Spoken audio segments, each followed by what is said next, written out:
উবাদা বিন সামিত রাদিয়াল্লাহু আনহু বলেন, রাসূল সাল্লাল্লাহু আলাইহি ওয়াসাল্লাম বলেছেন, লা সালাতা লিমান লাম ইয়াকরা বিফাতিহাতিল কিতাব, ওই ব্যক্তির সালাত হয় না যে ব্যক্তি সালাতে সূরা ফাতিহা পাঠ করে না। সালাত লা সালাতা, তার সালাত নেই।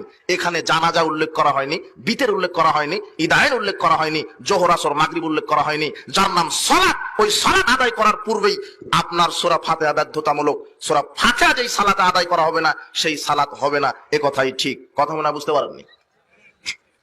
সেটা যেই সালাত হোক, যারা জানাজার সালাতে সূরা ফাতিহা বলছে লাগে না, এটা তাদের অহেতুক ধারণা, মিথ্যা কথা।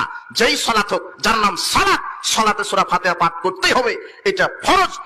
সূরা ফাতিহা ছাড়া সালাত কবুল হবে না। যে কোনো মূল্যে সূরা ফাতিহা তেলাওয়াত করতে হবে। কোনো এখানে তর্ক যুক্তি দলিল, এখানে রাসূল সাল্লাল্লাহু আলাইহি ওয়াসাল্লাম বলছেন, বুখারীর হাদিস, যে লা সালাতা লিমান লাম ইয়াকরা বিফাতিহাতিল কিতাব, ওর সালাতই নাই যে সূরা ফাতিহা পড়ে না। জানাজার সুন্নাত 5টি।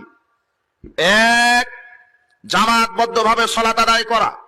2, কমপক্ষে 3 কাতার। 3, পুরুষ হলে মাথা বরাবর দাঁড়াবে, আর মহিলা হলে কোমর বরাবর দাঁড়াবে। 4, সূরা ফাতিহা পাঠ করার পরে অন্য একটি সূরা।